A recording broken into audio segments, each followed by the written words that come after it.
시청자 여러분 안녕하십니까? VOA 뉴스투데이 시작합니다. 대북 제재 위반 혐의로 말레이시아에서 미국으로 송환된 북한 국적자 문철명이 미국 법원에 출석해 돈 세탁 혐의 등에 대해 자신은 죄가 없다고 주장했습니다. 본격적인 법정 공방이 시작되면서 재판부는 사안의 복잡성을 인정해 다음 심리를 2달 뒤로 잡았습니다. 첫 소식 함지하 기자가 보도합니다. 북한 국적자 문철명은 13일 미국 워싱턴 DC 연방법원에서 개최된 사전 심리에 화상 연결 방식으로 모습을 드러냈습니다. 녹음과 녹화가 금지된 이날 사전 심리에는 문철명과 함께 문철명의 국선 변호인, 한국어 통역사, 그리고 미국 연방검사 측이 출석한 형태로 약 20분간 진행됐습니다. 문철명의 법원 출석은 지난 3월 미국으로 인도된 뒤 두 번째로 이번 사전 심리는 문철명에게 공소 사실을 확인하고 유무죄 주장 여부를 묻는 사실상의 인정신문 방식으로 열렸습니다. 문철명은 이날 한국어 통역에 잘 들리냐는 질문에 다소 뚜렷한 목소리로 지금 들립니다라고 대답한 뒤 나머지 과정은 자신의 국선 변호인인 미셸 피터슨 변호사에게 모든 답변을 일임했습니다. 피터슨 변호사는 문철명의 유죄를 인정하느냐는 재판부의 질문에 not guilty, 즉 무죄라고 주장했고 통역사는 변호인께서 나는 무죄다라고 말씀하셨다며 문철명에게 이 내용을 확인했습니다. 말레이시아에서 무역 업무를 했던 문철명은 지난 2019년 5월 돈 세탁 등 6개 혐의로 미국 법원에 기소됐으며 지난 3월 미국으로 신병이 인도됐습니다. 이후 북한은 말레이시아와의 국교를 단절했으며 말레이시아 역시 대사관 철수 등으로 맞대응하는 갈등이 빚어졌습니다. 재판부는 양측의 의견을 수렴해 다음 심리일을 60일 이후인 오는 7월 21일로 정했습니다. 미국 연방검찰 측은 이번 사건이 8개 나라와 수십여 개 위장회사, 3개의 언어가 연루된 복잡한 사안이라면서 관련 자료를 조속한 시일 내에 제출하겠다고 밝혔습니다. 일반적으로 미국 형사법원은 피고가 체포된 직후 또는 다른 나라에서 신병이 인도된 직후 인정신문을 진행하지만 문철명의 경우 미국 도착 약 2개월 만에 인정신문을 받았습니다. 문철명의 미국 내 연고 부재로 인해 구금 결정 심리가 개최되지 못하면서 인정신문도 늦게 이뤄진 것으로 전해졌습니다. 미국 검사 출신인 한국계 정홍균 변호사는 13일을 기준으로 양측의 법적 공방이 공식 시작된 것이라고 설명했습니다. 인정신문 이후에 디스커버리 과정이 시작이 됩니다.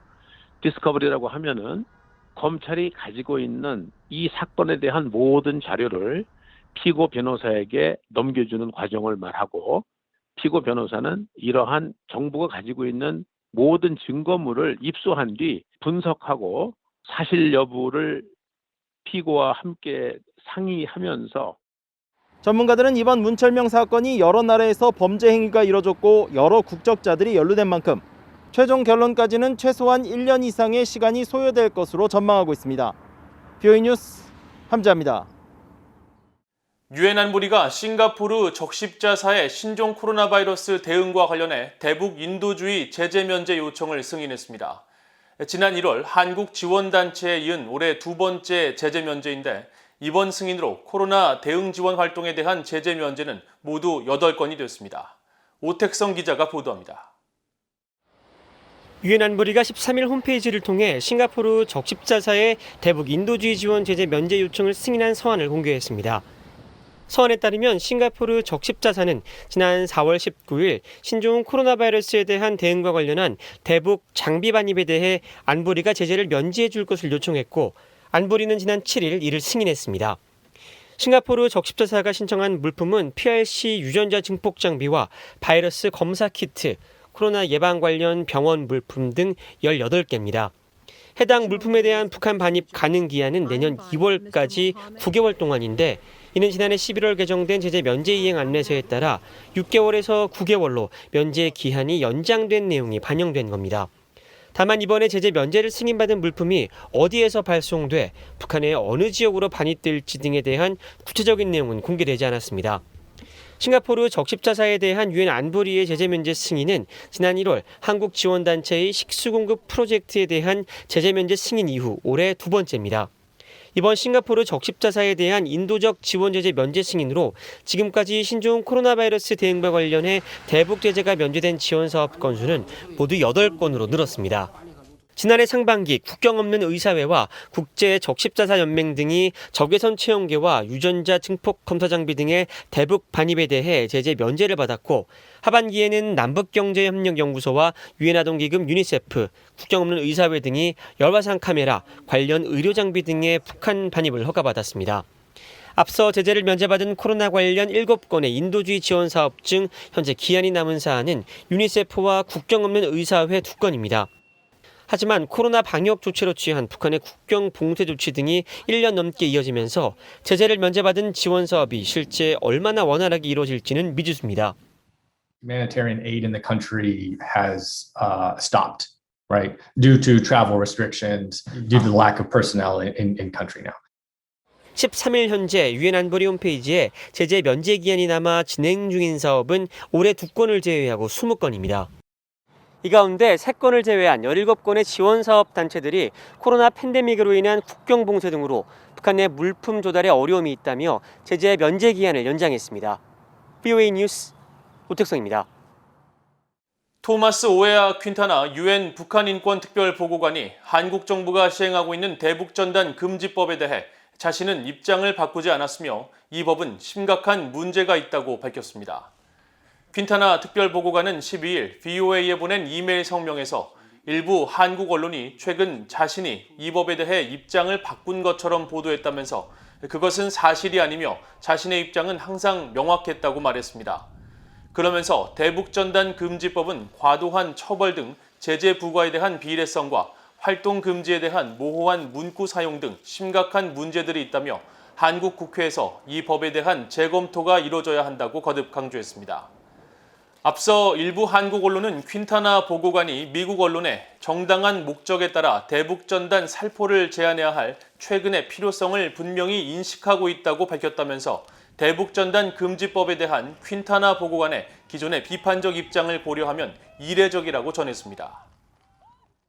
토니 블링컨 미국 국무장관은 인도태평양 영내 위협에 대해 동맹국과 함께 도전에 맞설 것이며 유엔 안보리 대북 결의에 대한 공동의 약속도 동맹과 함께 이해하고 있다고 강조했습니다.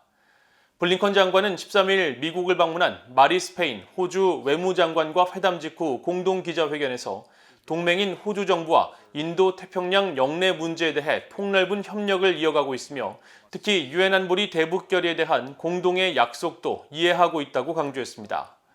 블링컨 장관은 또 미국은 중국의 경제적 강압 등 영내 위협에 직면해 호주를 결코 홀로 남겨두지 않을 것이라면서 미국과 영내 동맹국들은 이들의 위협에 맞서 서로를 지켜주고 있다고 말했습니다. 페인 외무장관은 호주와 미국은 민주주의와 인권, 투명성 등 깊이 공유된 가치와 경험으로 묶여 있다면서 인도태평양 영내 우선순위 해결을 위해 국제사회와 지속적으로 협력해 나갈 것이라고 강조했습니다. 유엔 안보리가 중국이 지난 3월 4,893배럴의 정제유를 북한에 공급했다고 보고한 내용을 공개했습니다. 유엔 안보리는 13일 홈페이지를 통해 이 같은 내용을 공개했는데 중국이 북한에 정제유를 공급했다고 공식 보고한 것은 지난해 9월 이후 6개월 만에 처음입니다.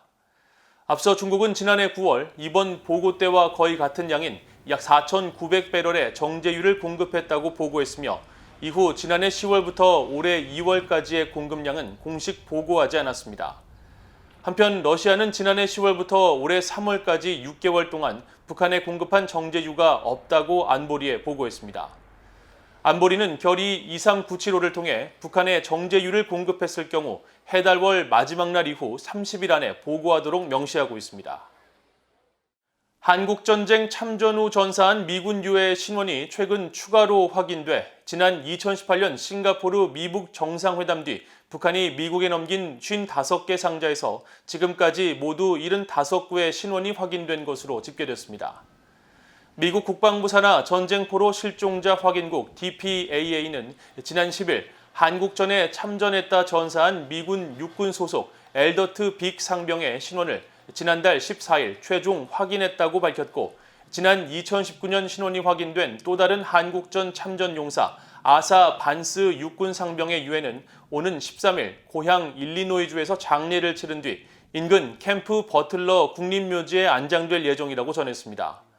전쟁포로 실종자 확인국에 따르면 한국전에서 실종, 전사한 미군 중 아직 신원이 확인되지 않은 미군은 지난달 12일 기준으로 7,559명이며 아직 5,300명가량의 미군 유해가 북한에 남아있는 것으로 추산됩니다. 이상으로 VOA 뉴스투데이를 모두 마칩니다. 시청해주신 여러분 고맙습니다.